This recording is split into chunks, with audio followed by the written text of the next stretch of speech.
Me? Oh, yes, me! Hey! Welcome to another edition of the greatest goddamn D&D stream in this world and the next here! Welcome to Goblins Under the Stairs. You hush your mouth there, Chatterton. You got Soulright the Destroyer here, ready to slash and bash your Thursday night away here. And hopefully you have tomorrow off from work. And if you don't, sorry. It's still gonna be awesome tonight anyways. Yeah! And of course, I don't come here alone. We got Wilmore Chatterton over there doing his hope he took a little cough drop here. And I got Fang the Mag, and of course, the greatest D&D DM in all the land here. It's Nate Gonzalez. Take it away here. Thank you, Soulright the Destroyer. And yes, welcome to tonight's edition of Goblins Under the Stairs. Very excited to hop in for a short one tonight. Get you guys going a little bit further as you are traveling over the Silver Marches, leaving Citadel Felbar and on your way over to Everlund after you guys have heard some very kind of hasty news about Narvi and all this stuff going on with the Ducium. So before I get too far ahead of myself, let's give you guys a full-on recap to refresh your guys' minds and the rest of the audience here. Yeah, the last time we were all together, you guys started off the night venturing off to the Summer of the Soul and approaching there. You guys entered the main temple area. You guys were met by some of the other monks and Master Kuki in the midst of a meditation.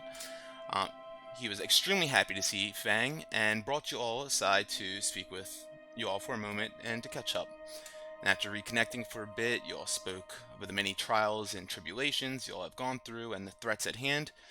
And Master Kuki, being very insightful, could tell more was on Fang's mind. After finally divulging about his dream, about a world-destroying meteor and a world of blackness forming behind it, and learning about Narvi and him using the Ducium, Kuki went in on this old story of sorts about this evil black magic known as this ultimate destructive magic, and how ancient and rare it is, and what exactly it does. You guys have ran into it, of course, but not exactly sure how it works. He explains that a master caster that can harness it and find enough of it to use can reanimate the undead or reanimate the dead under their control and create them undead. And eventually, if they use enough of it and they can control it enough without going crazy, they can ascend to godhood. So this new era of a new god created by this ultimate destructive magic, Ducium, will call down a world-destroying meteor, much like the one Fang had seen in his dream. And the way that the Ducium, which you guys have learned now, translates to the gods, which makes sense with the way it helps transform someone to godhood, the way that it works is that it pulls from the spirit energy within this life stream that all of our souls return to in the planet once we all die. And when one controls and uses that much Ducium to ascend to the godhood, it pulls so much spirit energy from this life stream that it destroys the world, creating this new dead black planet, a funeralopolis that is just the ideal place for any sort of undead leader to want to rule over, of course. And Kuki mentioned that you all have pretty much until the full moon goes black, and once that happens, you will have another full moon cycle before it is too late and that cycle has began. And with all this new knowledge gained, you decide it's time to head out, make a move for it towards Staggerford. And as you know, Narvi has he's had Drow and Zentarum send men and weaponry down there, especially from the dwarves and whatnot, and seemingly from different areas up north. And before heading out, Kuki gave Fang a ring for the fifth element, which is handed down to the chosen monk of the Summer of the Soul every 100 years or so. And you all began to head towards Citadel Felbar. On this journey, you guys were met by a man on a magic carpet who seemed not have very much control over and sold off some consumables to you all. And as you guys got to the Citadel Felbar, you met with the King and Queen there, returning Reginald, and the other dwarves, and showing proof of Zalta's demise, of course. Very pleased with your efforts. They kept their promise, and of course let you all decide where you'd like your tower built. And mentioned that they'd provide a garrison of men specifically for Solrek. You all decided then to head southeast to Everlund and said your goodbyes to Reginald and began to leave the citadel. And on the way out, Wilmore spotted a place where they were smelting down some metal and old material, and y'all offloaded a bunch of the gear that you guys found in Iron Slag and from the Fire Giants and on your travels, and browsed some other gear. Fang ended up buying a set of bracers of defense and trading his cloak of protection to them. And so with this fat sack of platinum earned from selling all this off, you all headed back to the airship to begin your travel to Everlund. With some questions for the Harpers there, you all began to tuck in for the night and hoped for a restful evening up ahead. And as you guys all tuck in for the night, was there anything else that anyone wanted to do before we took that long route?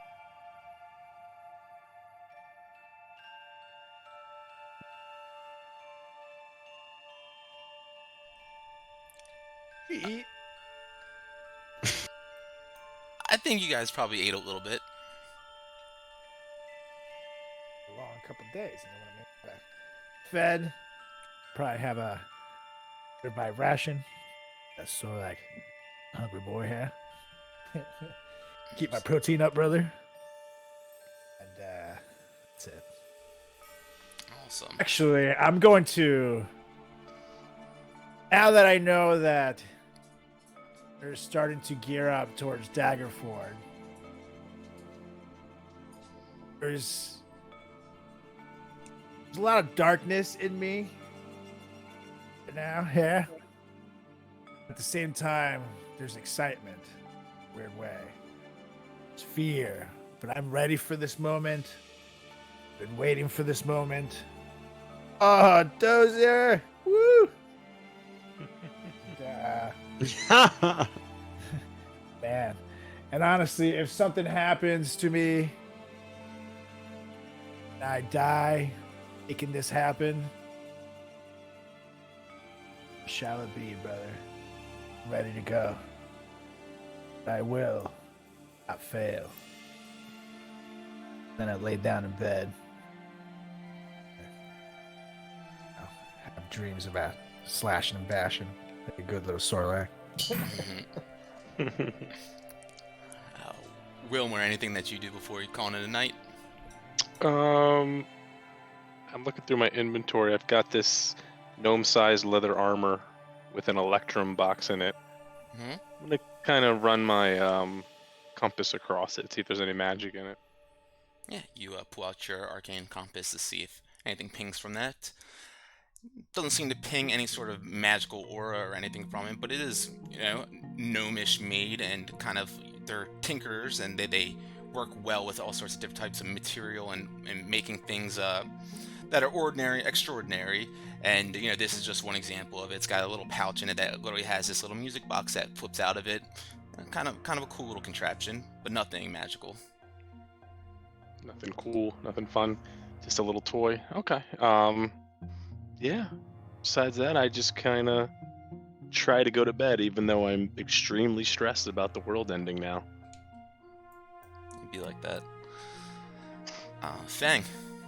Yes, so I will attune to my bracers of defense over night, as well as while I'm in my my bed for the evening, I open up my Light of the Morning Lord tome, just to kind of give myself a little refresher of, the different spells that I have access to. And I'm going to reprioritize my spells, and so I will kind of study the ceremony spell and protection from good and evil. Cool. Love that. Why don't you go ahead and just make do a wisdom check for me. Wisdom check. 18. Cool. Yeah, it's definitely sticking with you, these things, and you pick up with the ceremony spell specifically, the fact that you're things that you're able to do with it, and there's a few different things, as it states in this tome specifically, that you can perform all sorts of different types of ceremonies to create different things. Of course, under the protection and use of Lathander. You could bless some sort of water and make it holy water if you wanted to. You can kind of give someone another kind of blessing and make it so that they are more skillful, and the next time they attempt to do something. You can even touch a corpse if you wanted, and it extends the amount of time that it's not able to become undead. And of course, there's things that you kind of look in here, like, a wedding. And yes, of course, I can bond people together. Being a holy man, cleric, makes sense to be able to do. But yeah, these things, especially dealing with, like the funeral rites or blessing of water, these are things that kind of stick out to you about the ceremony spell. Especially with things that you have in mind about the future and what you've learned about potential armies of undead and whatnot.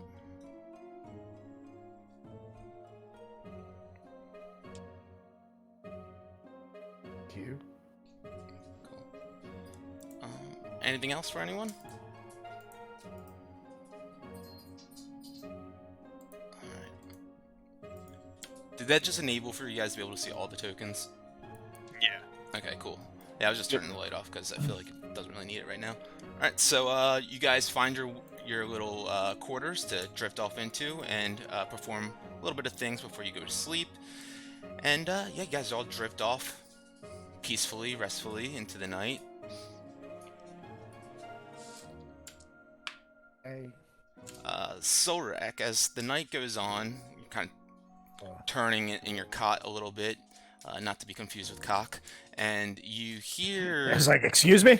Spit in that cock in its sleep. I was just waiting for the jokes. I made it myself before you could jump in. So you, as you're kind of tossing and turning in the middle of the night, you can, all of a sudden you're awoken by the sound of flapping wings. Large flapping wings. Well, they don't sound like, quite nearby, but then the amount of wind they pushed and maneuver around them obviously generates that loud sound. Is there a little window in my room? There is a porthole. Outside? Yep. Mm-hmm. I'm going to take a smell. See if I can smell a creature or if I was just dreaming that. Make a perception check with advantage.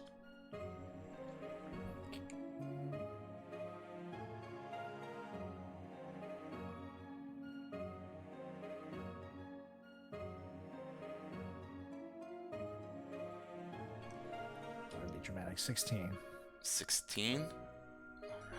All right. Did that roll the advantage also? I just see the one roll that popped up. The number at least. Cool. All right. So with the 16, you pop up and you begin listening out. Put your ears to the window. Not sure if it was a dream or not, but as you begin listening out, it does seem to be coming from outside. Okay. I tell Brutus to stay here, and I come out of my room. I immediately raise the alarm. Wake up here! There's something flying outside! I'm banging on Fang's door. Wake up! Boom, boom, boom, boom, boom. Go to Shanta's door. Wake up! You sure it's not just Cuomo? No way. Alright, Bert. Flapping. Thanks. All right. Wow. I grab my quarterstaff and begin to run up to the top of the ship to see and inspect our surroundings. Got my longbow, just in case I need to shoot anything. Sure thing. Yeah, you guys all begin to run up to the top deck then and inspect what's happening. And you look out all around. Go ahead and whoever's looking, give me a perception check as well. Nat 20.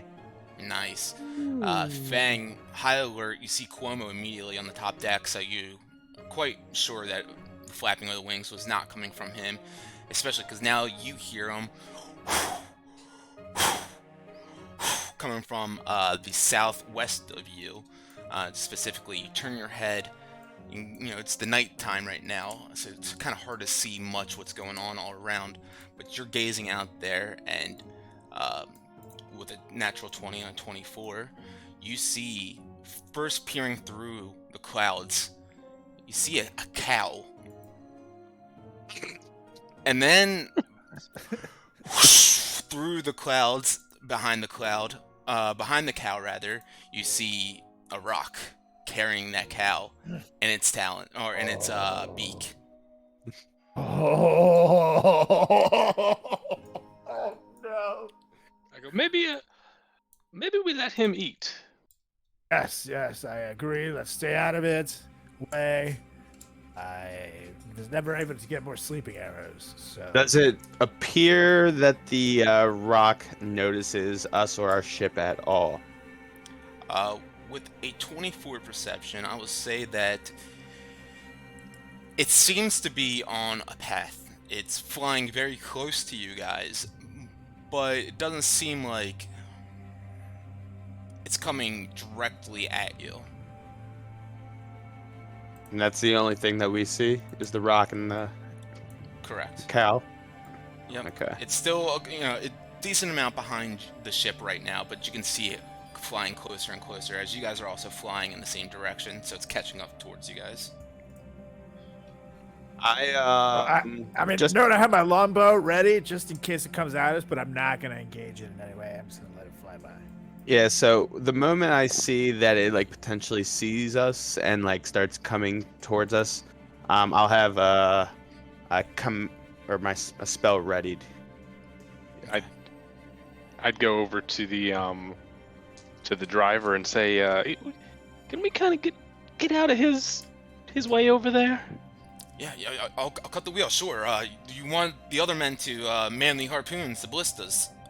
I mean, I think we should man them, but don't fire unless we shoot. first. You got It's it. got you a got it. freaking cow. Its thing is. Yeah, early.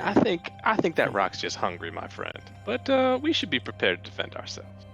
You say that, Right. you just hear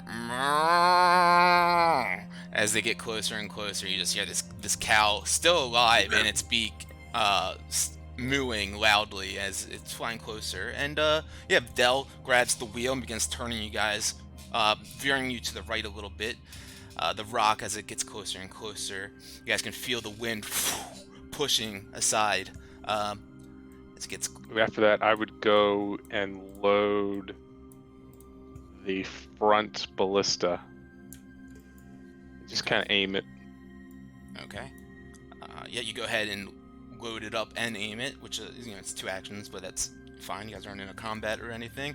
It keeps on flying by, flapping. You guys can see the cow kind of squirming around, moving all around inside of its beak, and hear it groaning and mooing out in the distance. You get a little bit of that pasture smell as well. But as the rock does keep flying by, and you feel the heavy wings flapping, I need everyone to make a dexterity saving throw. Wilmore, if you're holding on to that ballista, I'll give you advantage. Yeah, buddy. No way. Advantage. Natural 1. 15. On that one? Oh, Lord. Almost getcha. Feng, you're just looking off the edge of the ship, bewildered by the size of this thing. Because, yeah, it wasn't Fang, it was Luke Ganj that fought with the rock before, right? It wasn't Fang. So you've never seen one, probably. So, yeah, the first time seeing one, especially this close to close, you, go up against the edge of the ship, and you're just, staring at it, amazed. And then that gust of wind flaps down, throws you back. You slam up against this middle column as that wind knocks you off your feet, taking 8 points of damage. And the rock and the cow keep on flying on by. It's a good thing you were standing where you were, because you could have flown further back than that. As they continue flying on by. And I only take half damage for Sure. what is it? Evasion. Yes. Anything that you make a dex saving throw, sure. 4. Nice. Wilmore, as it flies up past the front of the ship, I'm assuming you're turning the ballista in its direction, or tell me what you're doing. I'm like watching him. As soon as he's like past the front of the ship, like I kind of like put the ballista down. I'm still holding it, but I'm kind of like aiming down, and I kind of look to see if there's another one. like what the hell's going on here? Yeah, go ahead and make a perception check.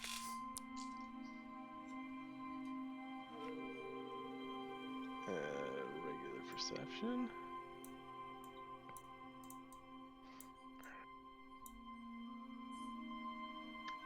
Did you get in that 20? Oh, 19? Cool. Alright, so yeah, you're put down the aim of the ballista and begin to look back all around, saying, what the hell is going on? This is quite the fucking sight to be woken up to. Kind of nervous about if there's any others around. Staring back in the distance for a little bit as this one continues to fly on by much quicker than you all, and begin to get out of sight as you guys kind of split directions, split ways. And as you're looking back, you see a cloud that's kind of shaped oddly in the night sky. It catches your eye. You're watching it intently for a moment. But then it kind of just fades away. You can see it pull apart, and it's just a nighttime cloud. Doesn't seem like there's any other danger in the distance. So it was just a cloud that just kind of disappeared. That was where the rock came from. Had a strange shape, but yeah. Okay. Well, back to bed, folks. Yeah, gentlemen. I think back to bed kind of makes sense. Thank God we're gonna have to fight another one of those, huh? If you call that fighting last time, but yeah. That's true. I would call it Sorlak saving us all with his awesome heroics. You clung on to dear life. Ah! Remember, because you decided to come on that thing for some reason. I'm sure the bird friend contributed a little bit. Oh no, he was equally screaming. He was like, ah! But he screams like, he's a bird, so he would do it like, ah, ah, because that's how they do it. You know what I mean? It was the whole thing. Right. Definitely left a whole mess under himself that day. Definitely didn't help with the smell. Definitely a whole. You can see that the dragon cultists, the whole crew, are on high alert right now. The two guys on the backside of the ship have made their way to the ballistas as well, and they're like kind of keeping an eye all around, and visibly shaken, stirred a little bit from this disturbance in the middle of the night.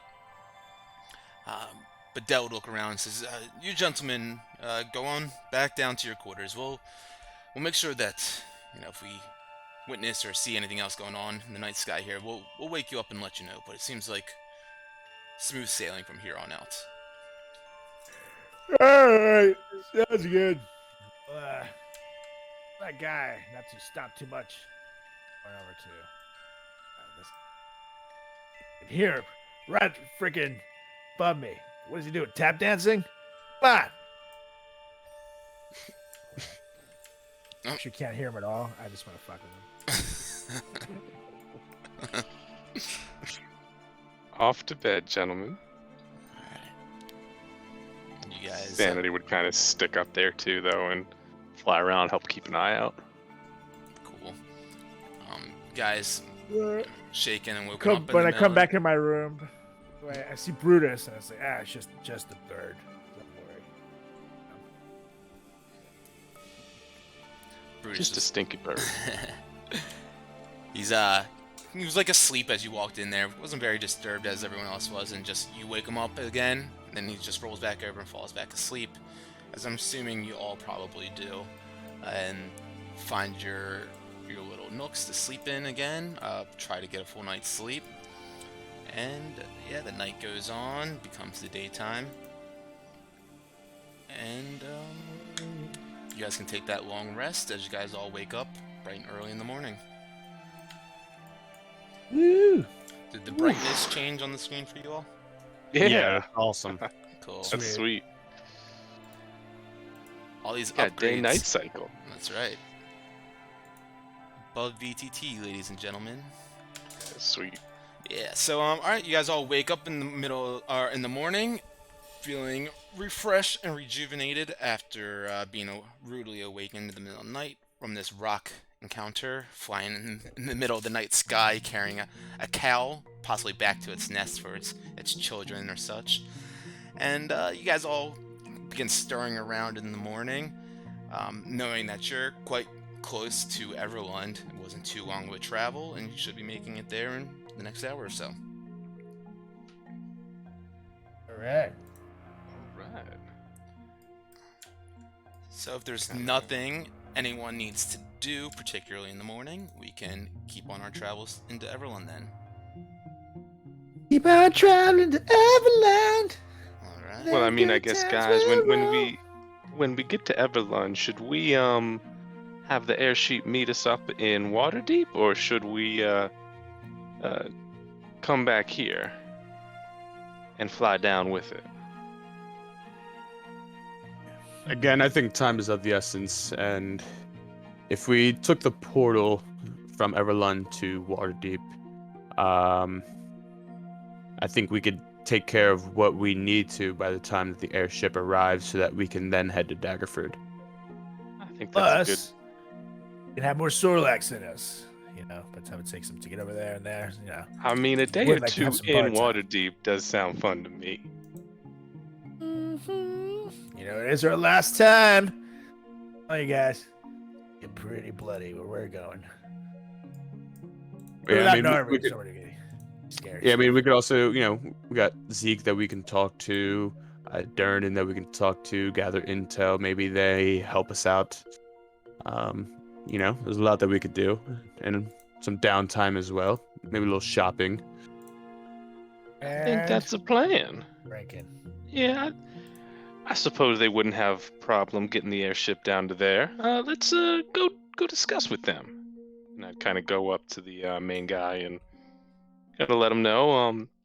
So once we get to Evelyn, you guys drop us off. I was wondering if y'all could maybe just meet us down at Waterdeep. Yes. I mean, if that's all what you all would like, I have no problems with doing that. We can set up, you know, within a mile or so outside of Waterdeep, set on down there, and yeah, whenever you all are there, just feel free to use that sending stone. How long would it take y'all to get down there about? Oh, from here, it'll take us 3-4 days about. 3-4 days, I think that's perfect. And then we can head on down to Daggerford and clean up Solrak's mess. Certainly. You all would like for us, as soon as you all touch down, to begin our travels back? I mean, gentlemen, I don't think we'd have to get back on, do you? Yeah, I think that's the best way to go about it. I mean, y'all are gonna have a pretty long travel from here to Waterdeep, so you might as well drop us off and get on your way. Certainly. Now, As you actually- wish, yes. Chaddington, you're able to send them a message, right? Send who a message? These guys. Like, Well, yeah, over we there. have. I pull out the sending stone. They gave us this. Why don't we go inside first? Make sure that everything is cool, and send them a message to leave. That's fair. Have a- Yeah, I think Never that's fair. know. We can once we head over to Waterdeep, we can let them know that we're safely arrived. Exactly. Sounds like a plan. All right. All right. I'm having a hard time finding my Everlund map, so all good. You guys can imagine that you're there, and Butterflies in the sky. Whoa, you guys, we've been I can fly magically twice as transported high. into the whole world. Oh my god, this is so vivid. So you guys touch down about half a mile outside of Everlund in a lush green area, flat land, and begin walking on through towards the city. and you guys walk on through that south entrance that you guys exited from as you guys were leaving with the horse and buggy. All that time ago, rather. And as you guys are walking through that entrance and walking up the main street, you guys can see the blue moon gleam tower with the crescent moon on the top of it with the 4 spires that make up the singular tower. And you can see like the clock tower that's in the center of town where the market square is, where you guys bought some of the supplies and wolfsbane and silver drapier and whatnot. And you guys are starting to walk through the streets and I believe heading towards Moongleam Tower. Yes. Before we do that, I'd stop by the horse and buggy plate just to double check, make sure he got back safe. Yes. Oops. Sorry. As you are walking on through, and yeah, you see the horse and buggy station set up there, where the carriages and stables are. You go on walking up there, and you see the gentleman that sold you guys the rental. And you're looking around, and you don't see Johnny anywhere working the stables or whatnot. The gentleman that drove you all. Just kind of buck in, don't see Johnny, don't see the thing. Well, that sucks. We should go, guys. Yeah, it seems like the exact carriage that you... actually, go ahead and make a perception check. Perception.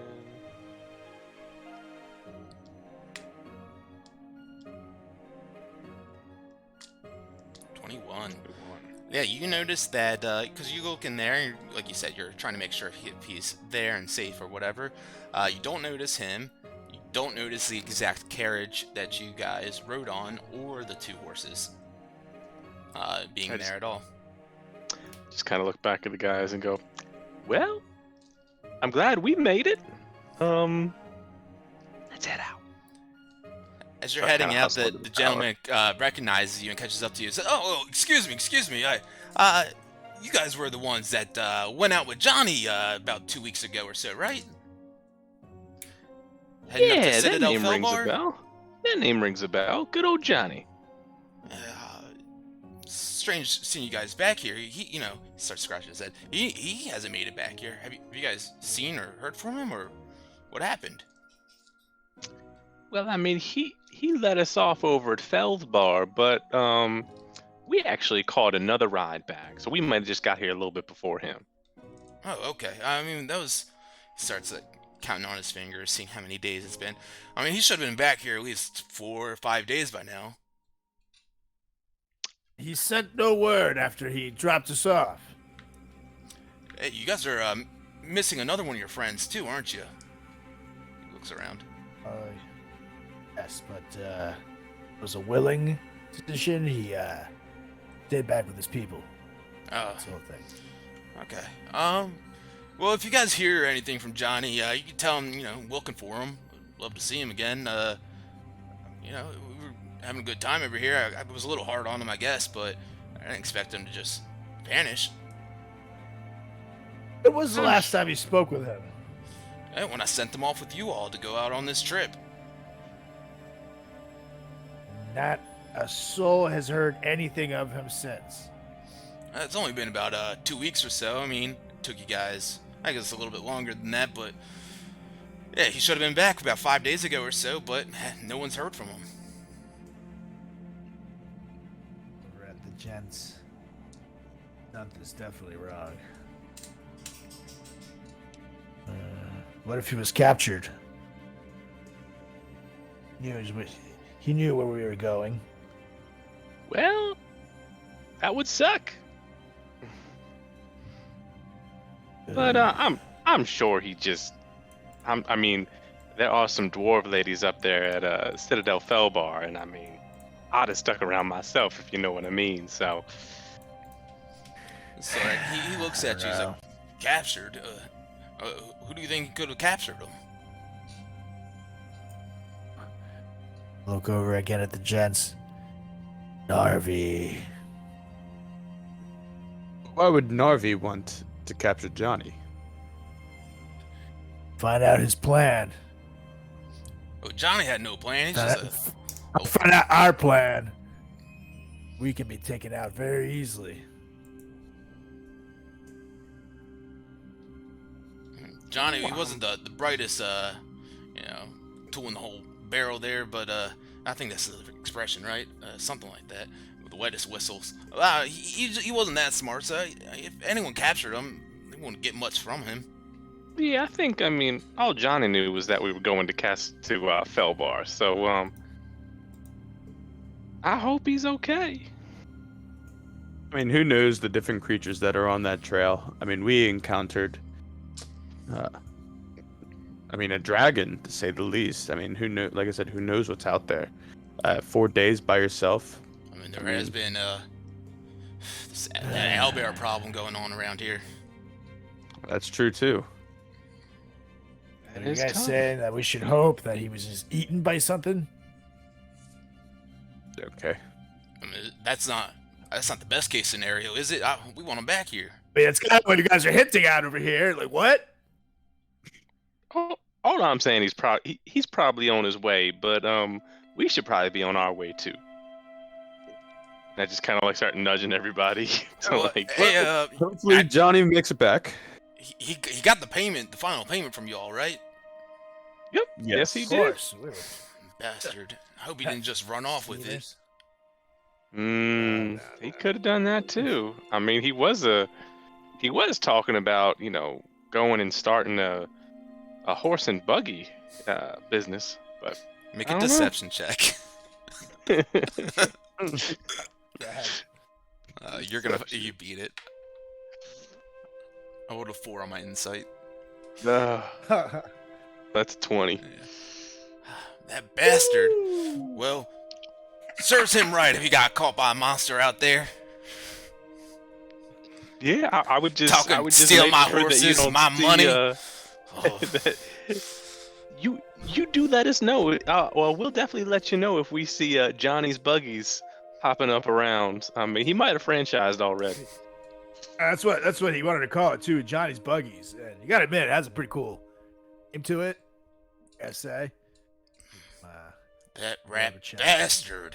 If I ever see him again, he just puts up his hands like he's gonna strangle something. Whoa!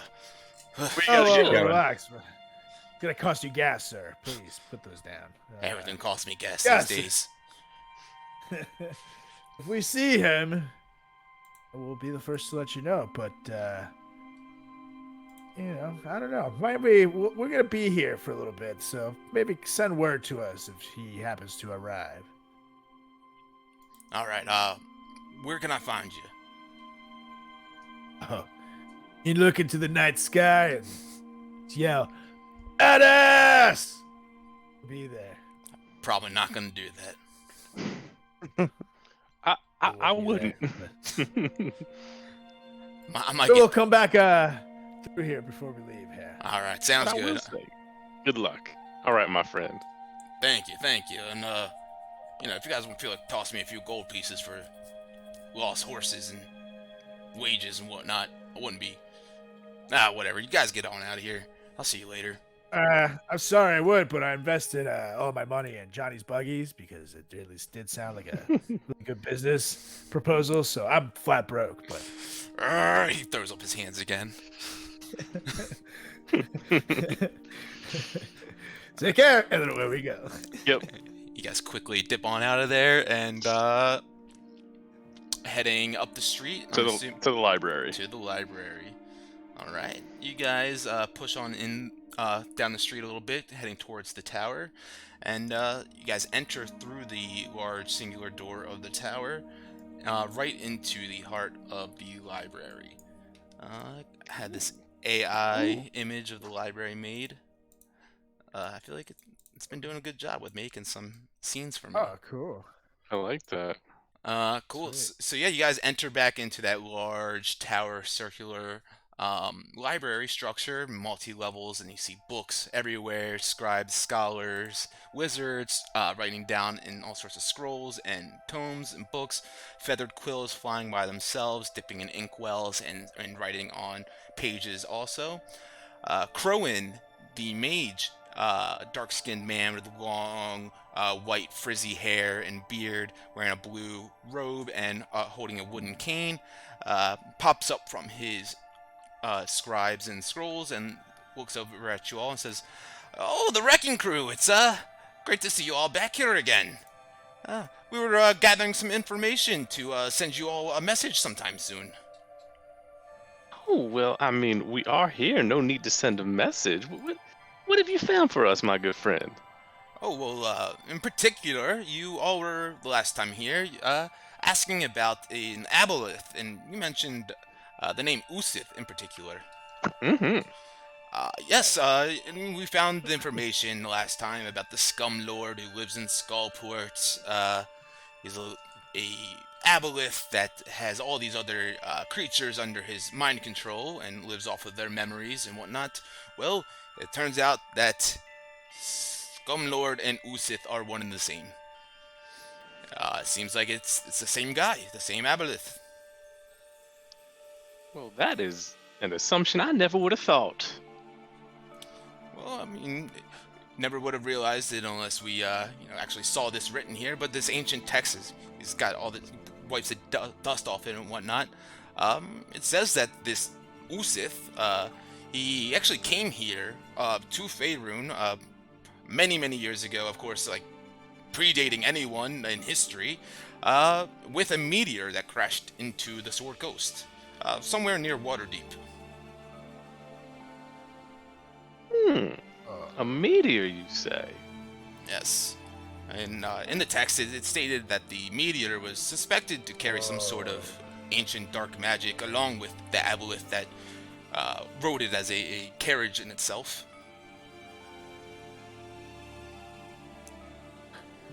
Or chat and say, "What? Are you hearing this?" I mean, and I look at Fang. Could a meteor bring it, and then another meteor finish it off? What I want to know is, where did that initial meteor come from? Well, most of these, they come from a different plane, or he points up to the sky, somewhere out there amongst the stars. My guess would be the astral plane, such as, universes as that. Are you sure it wouldn't have come from Johnny's buggies? Johnny's buggies. Huh, No, That's a an joke, inside isn't it? joke. Don't worry about Oh, okay. Yeah. I love inside jokes. Hope to one day be in on one of them. But it. these. Okay, my friend. But here's my question: What? So, this meteor came with dark magic, crashing down. Are we still here? How is the world still around? Oh, this was thousands and thousands of years ago. The world has had a opportunity to grow and flourish and change since then.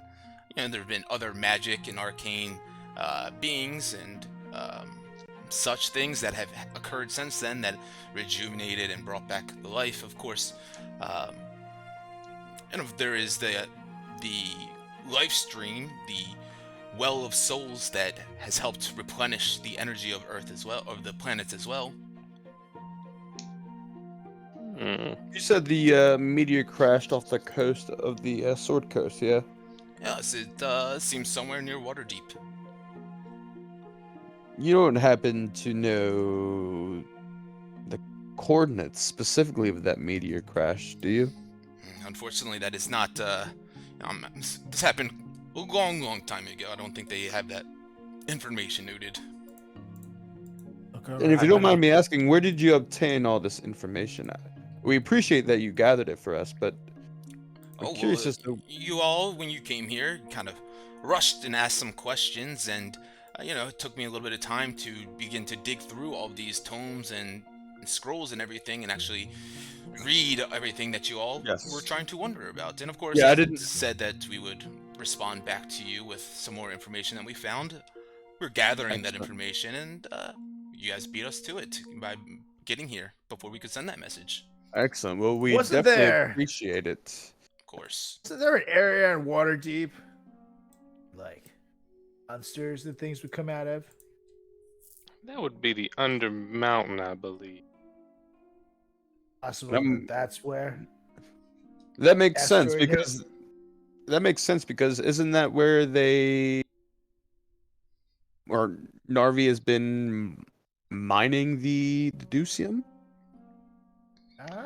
No, I think that's where the other mad mage kind of went all the way to the bottom and then came out a little crazy.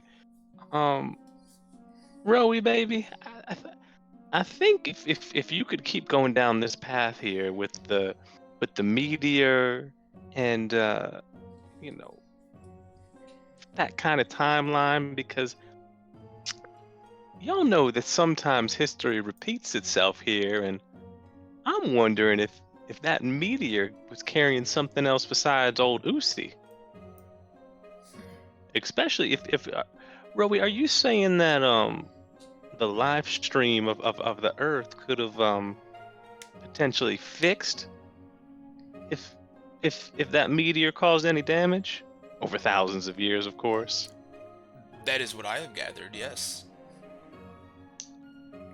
See, I find that interesting because I look at the boys, and maybe this place was one of those what did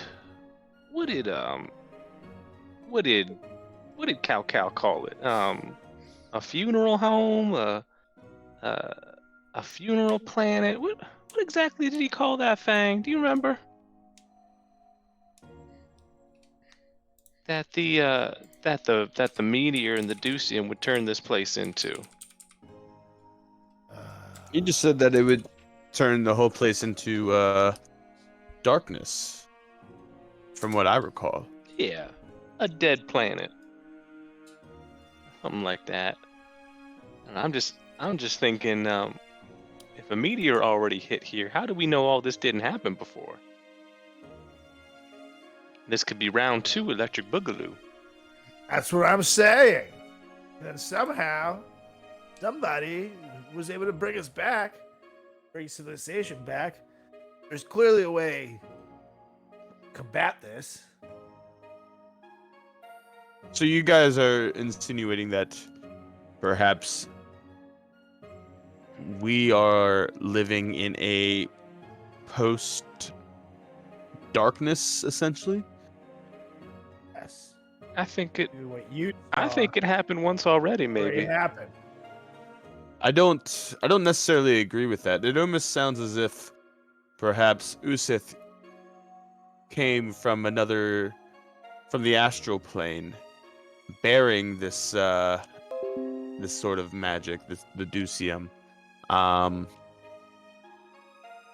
I guess an asshole like him would be one to bring it here. Yeah, Crone would look at you, Fang. So That's similar. an interesting observation. It's potentially true. To be able to recover and restore a planet after such a catastrophic event would be, it'd be phenomenal. It'd be absolutely just pure magic. It would have to be. But if maybe what you're saying is true, this meteor brought this Ducium and the Aboleth along with it, maybe that's what's been the start of the plague, the cause of this darkness to begin. So I'm wondering if maybe Usith just goes around from plane to plane, bearing this Ducium and turning each, I guess, planet or plane into his own darkness or dead plane.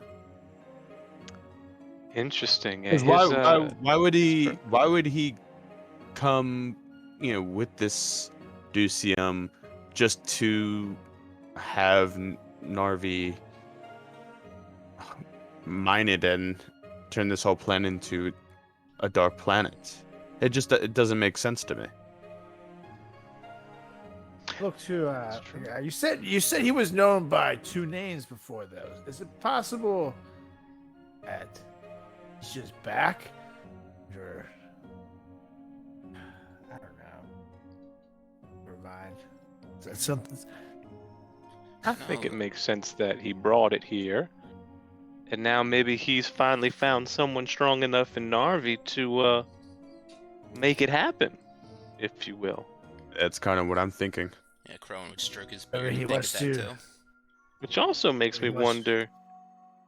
I wonder how much control Narvi has of himself. I mean, look at the Mad Mage. But then again, I mean, Hmm. so far it seems as if Narvi's plan may be working. But is it Here's the really thing. Narvi's plan, or is it Usa's plan that he put in Narvi's head? Here's the That's a thing. good point. Narvi, people like him, just like Rubius, are driven by nothing but power. Absolutely promise you. Maybe this plan was planted in his head, but the promise of power compels him to pursue it.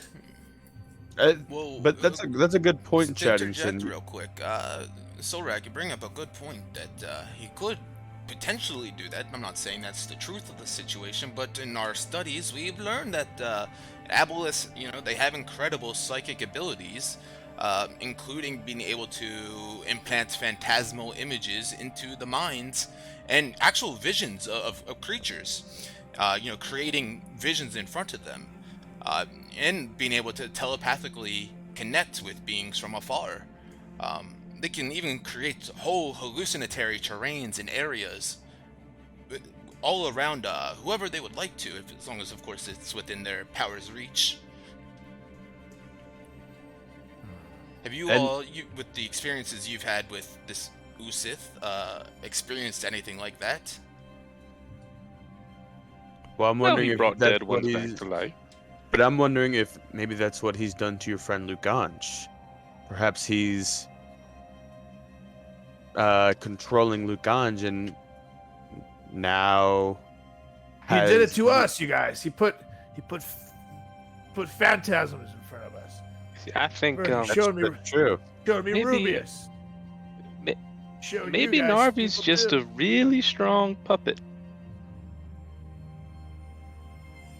Well, in I this think, whole thing. I think Fang has a good point that, or maybe it was you that said it to him, or I can't remember, I'm getting old. That, perhaps this is, they're working together, the Usith, it's his original plan, but he needs to find someone to carry it through for him, and maybe he's been trying to find a wizard for all these years that's capable of doing so. Seems like he's He would have finally found that almost wizard, found one in the maybe. Mad Mage. Yeah, perhaps, yes. I think So who do we think the wizard could be, though? Oh, the wizard's Narvi. Narvi. So I think something happened at the bottom of Undermountain, and the Mad Wizard found it, ran away, went crazy. He wasn't the one. But then Usif found Narvi, and I think Narvi, he may be the one.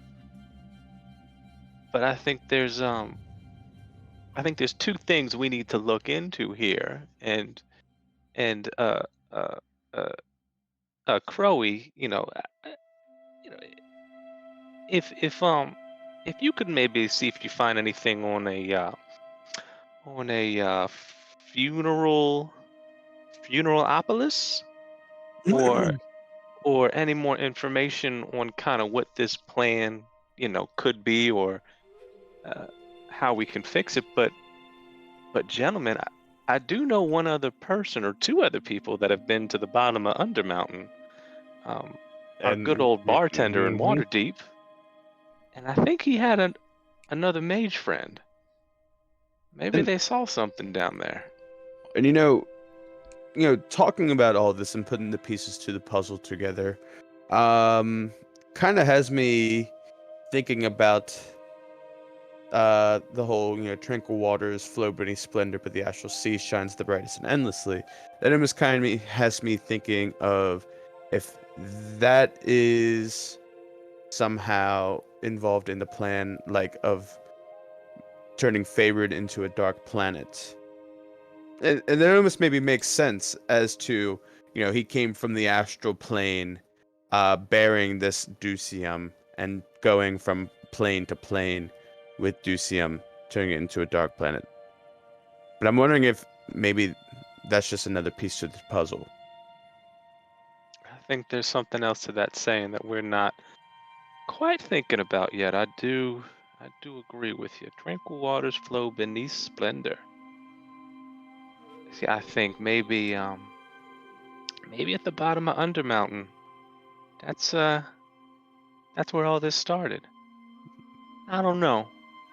It's, Well, I will say in Aboleth, they usually layer in watery areas. You're saying, especially underground and under the Undermountain would be ideal. And of course, you mentioned it's the Scum Lord rules Skullport, which you all have learned also is under Waterdeep as well. Well, I think this is all falling together. I think you're right.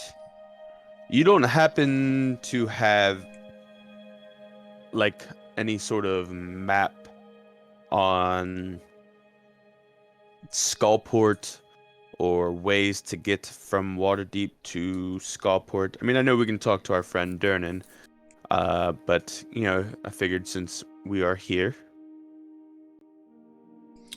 I have not come across any such maps of any of the locations in the Undermountain.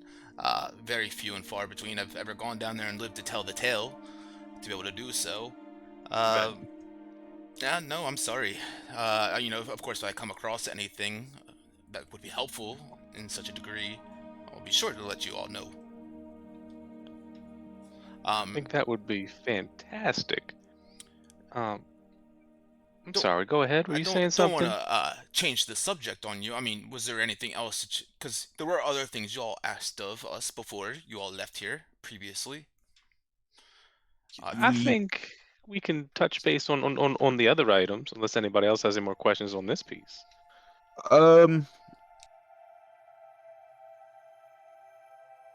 mean, I was going to ask about, because the aboleth is from what we think is from the astral plane, and so I was gonna see if there was anything on either the aboleth or us, or I'm sorry, not necessarily just us, but like any civilian being able to get in contact or reach another plane or dimension, more specifically the astral plane, or how maybe Usith, or can Usith be going from plane to plane?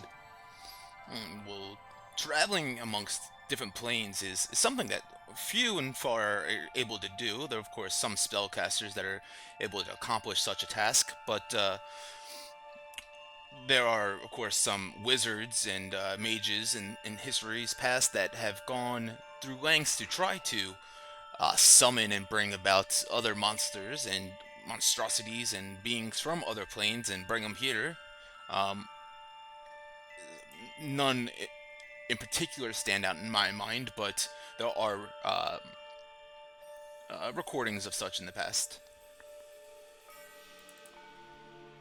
And then my last question for you, just as far as potentially, planning for the worst, anything on the undead, like any weaknesses, things that the undead don't like if we have to battle them, just ways to combat them, essentially. Well, sure. Exactly do we dead the undead? Sure. Well, first off, I would recommend speaking to a Temple of Lathander about such things. They are much more knowledgeable about dealing with the undead. It's kind of Lathander's purpose was to he was the Dawnbringer, the Lightbringer. He was determined and destined to eliminate all darkness from this planet. Yeah, I mean, there's holy water, which works very well against the undead. Most clerics or paladins can produce this on their own using just a standard vial of water and some powdered silver. You could.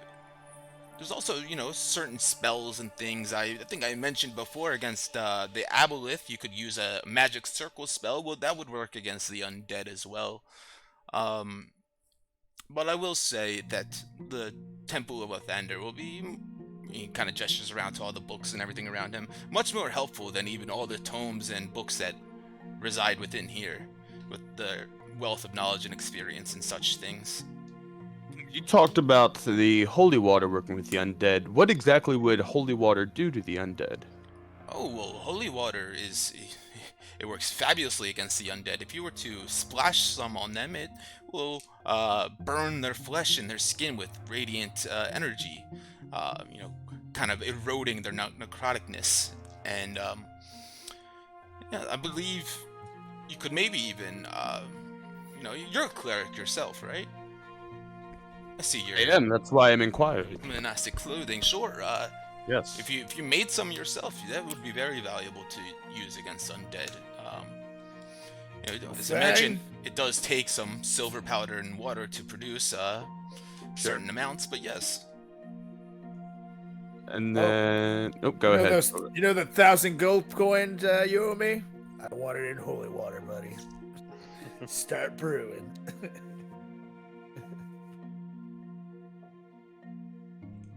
But speaking of undead, I'm sorry I don't have much more to help you about combating them and whatnot. I do know, as I said, holy water, magic circle. Clerics typically, gestures to you. You're a member of the Temple of Lathander.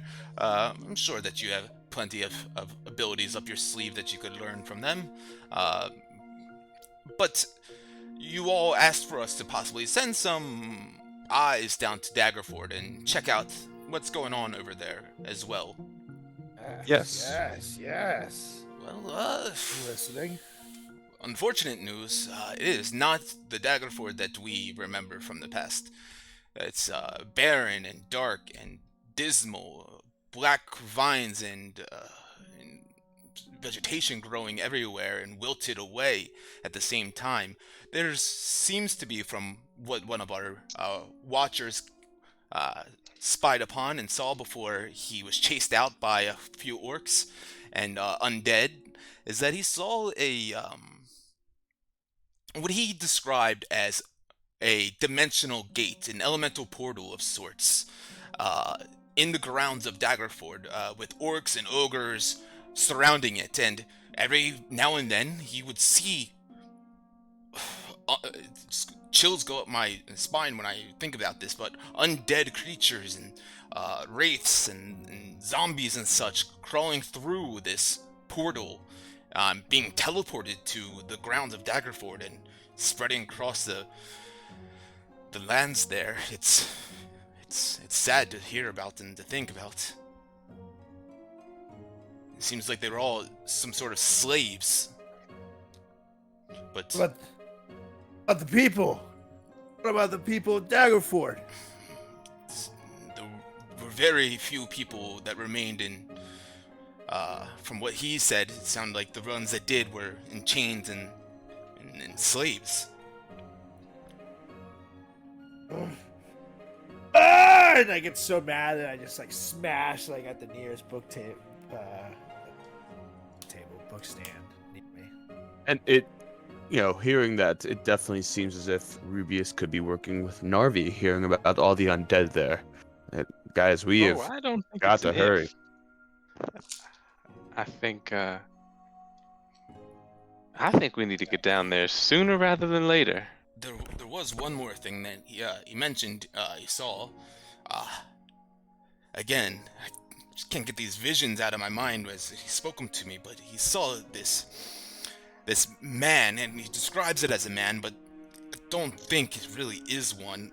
Giant in size, not a literal giant, but at least 10 feet tall, hulking, muscular body, wearing this metal mask over his face, shaped like a bird's beak over it, and carrying a large, you can call it a scythe, you could call it a blade, a curved blade if you will, but this looked like some sort of executioner out of your nightmares. Was he? He was wearing a bird's beak mask.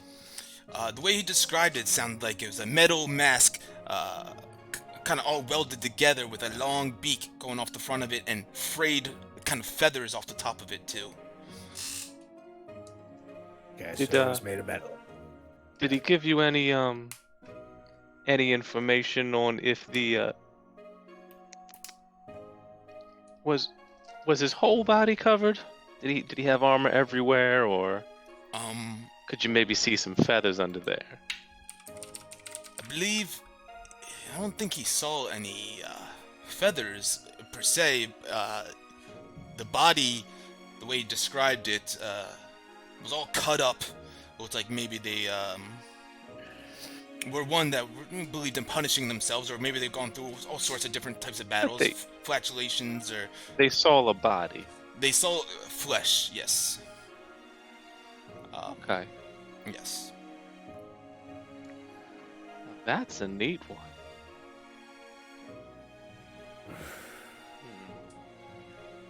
The way he described this scythe too is that it looked like a long bird's head too, like the beak curving down to be the blade of the scythe, and the end of it, the backside of it, being the rest of the head with the eye and the plumage coming off the back. Is it possible it's the bird? Look at Chatterton. I hope he'd have put up a bigger fight than that. I don't remember the bird being 10 feet tall, do you? Well, I think the scythe is the bird. I think they killed him and made a weapon out of him. Ooh. Yeah, that sounds about right, actually. Did Oh, jeez. did he notice a smell? Did the scythe stink? He said everywhere was putrid and smelled like death, decay, rotten. I think the bird's definitely there then, guys. Yeah, that's probably why it tastes so bad. Damn it, they let the bird in the Daggerford. Everything smells like shit. Great. How long it's gonna take to clean that out? God damn it. Might as well just burn down Now the you're city. more upset, and I smash again. And actually smash slightly harder than I did the first time. Well, Solrak, I think it's time for your homecoming, my friend. Right. Well, Let me you tell all... ya, I'm not there to dance. You all plan on going down there immediately. Quite soon, my friend. Whatever happened to you when you were leaving here? We're inquiring about the fire giants. I'm assuming you guys took care of them. You could say that. Well done. Well done. I have heard that there have been other problems with other giant types still running amok, causing problems with all sorts of settlements and whatnot. Where would be the closest giant settlement to Waterdeep? Oh, that would let me see. That's the hill giants, right? Oh, that sounds right to me. He goes and tries to find a term real quick. Disappears for about like 3 minutes and comes back down. Yes, flipping through. Grudhog is the closest settlement. It's actually not too far from here either. It's right between here and Waterdeep, essentially. Anything closer to Waterdeep, though? No, that would be the closest. It's on the way. But he's got like a picture in the book that he would flip around and show to you guys and everything too.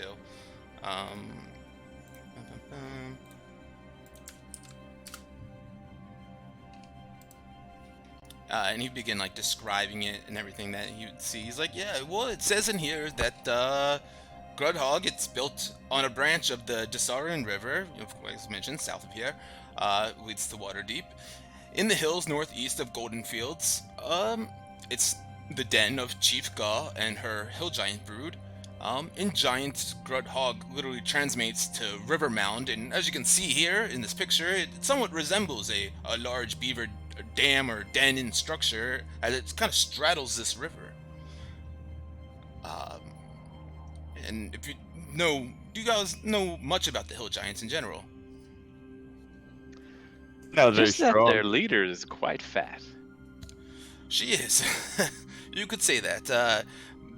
Most hill giants, they believe on just gorging and eating as much as they possibly can, and it seems to be Chief Gaw's goal to get as large and fat as she possibly can, having all of her husbands feed her as large quantities of food and animals and ale and whatnot to make that happen. Rick, I'm wondering if you're part hill giant. I think we'd be best friends, but nothing about her. It just sounds so evil. Yeah, they are quite selfish and dim-witted little brutes. They hunt, forage, raid, in constant search of food to fill their bellies, and blunder through the hills and forests, devouring whatever they can. Of course, they bully smaller creatures in defeating them, and ultimately, they're the most lazy types of giants you could ever come across. Most dull, lazy. If it wasn't for their size, they'd be no better than a goblin.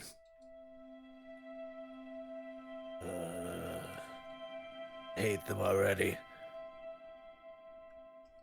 I mean, if it's on the way to Waterdeep, which is where we're going, kill them real quick. And And I guess that's if we want to take the Potions. airship, gentlemen. And I will the airship.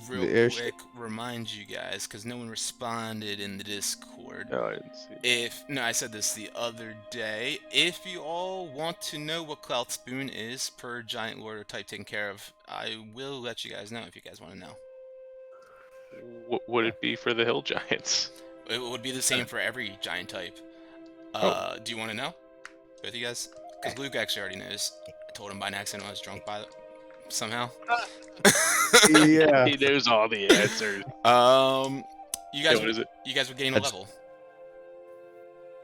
Oh shit! For every giant type you guys take care of, Clouth would boost you guys with a little bit of abilities and give you guys another level. I should have led with that. Okay. That's all that question. Hey, no, I gotta let you guys decide on your own. Would But you? after this, I was gonna ask the gods what it was, so Okay, we're gonna find out. there you go.